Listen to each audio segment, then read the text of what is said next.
মধ্যপ্রাচ্যকে ঘিরে ক্রমশ ঘনীভূত হচ্ছে নতুন এক ভূ রাজনৈতিক উত্তেজনা। ইরানের বিভিন্ন সামরিক ঘাঁটি ও স্পর্শকাতর পারমাণবিক স্থাপনাকে লক্ষ্য করে যুক্তরাষ্ট্র ও ইসরায়েলের সমন্বিত হামলার ঘটনায় তীব্র প্রতিক্রিয়া জানিয়েছে রাশিয়া।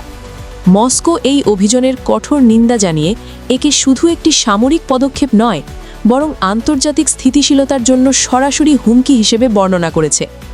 রুশ পররাষ্ট্র মন্ত্রণালয়ের আনুষ্ঠানিক বিবৃতিতে বলা হয়েছে, কোনো সার্বভৌম রাষ্ট্রের ভৌগোলিক সীমার ভেতরে, বিশেষ করে আন্তর্জাতিক পর্যবেক্ষণে থাকা পারমাণবিক স্থাপনায় হামলা চালানো আন্তর্জাতিক আইনের সুস্পষ্ট লঙ্ঘন।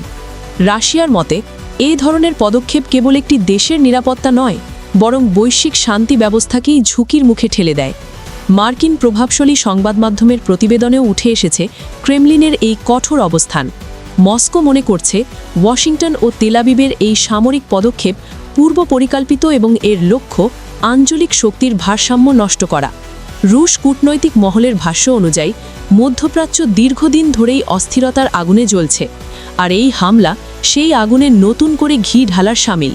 তাদের আশঙ্কা, এই সংঘাত দ্রুত সীমান্ত পেরিয়ে একটি বৃহত্তর আঞ্চলিক যুদ্ধের রূপ নিতে পারে। ক্রেমলিনের নীতি নির্ধারকরা শনিবারের এই অভিযানকে অত্যন্ত বিপজ্জনক দুঃসাহসিকতা বলে উল্লেখ করেছেন। তাদের মতে এমন একতরফা সামরিক সিদ্ধান্ত গোটা অঞ্চলকে মহাবিপর্যয়ের দিকে ঠেলে দিতে পারে। রাশিয়ার পররাষ্ট্র মন্ত্রণালয়ের মুখপাত্র মারিয়া জাখারোভা এক সংবাদ ব্রিফিংয়ে বলেন, আন্তর্জাতিক পারমাণবিক শক্তি সংস্থার পর্যবেক্ষণে থাকা স্থাপনায় হামলা চালানো মানে বৈশ্বিক নিরাপত্তা কাঠামোকেই চ্যালেঞ্জ করা।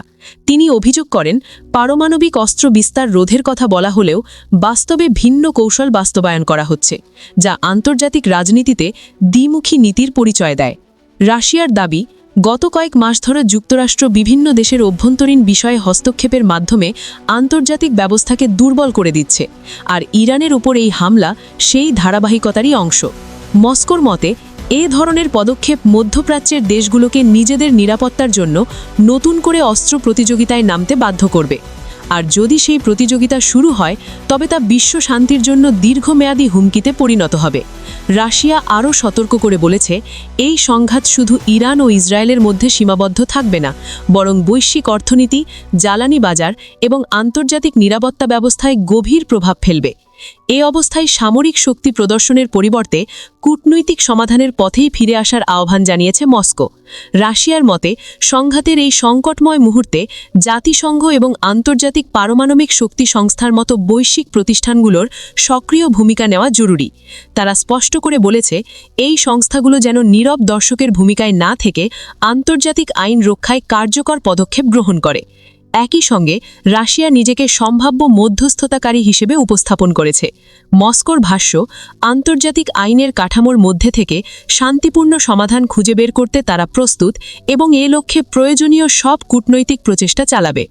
রাশিয়ার চূড়ান্ত সতর্কবার্তা হল, যদি এই মুহূর্তেই পরিস্থিতি নিয়ন্ত্রণে আনা না যায়, তবে মধ্যপ্রাচ্যের সংঘাত এক অনিয়ন্ত্রিত অগ্নিশিখার মতো বিশ্বজুড়ে ছড়িয়ে পড়বে, আর সেই অস্থিরতার দায় এড়ানোর সুযোগ কোনো শক্তিধর রাষ্ট্রের থাকবে না। বিশ্লেষকদের মতে এই ঘটনায় আন্তর্জাতিক রাজনীতিতে নতুন মেরুকরণ তৈরি হওয়ার আশঙ্কা রয়েছে।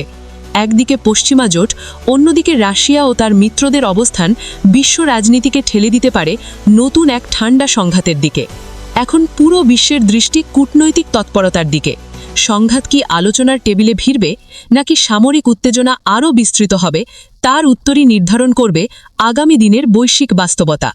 আপনার কাছে কি মনে হয়? আপনার মতামতটি কমেন্ট বক্সে জানিয়ে যান এবং আমাদের আপডেট টিভি চ্যানেলটিকে সাবস্ক্রাইব করে পাশে থাকুন। ধন্যবাদ।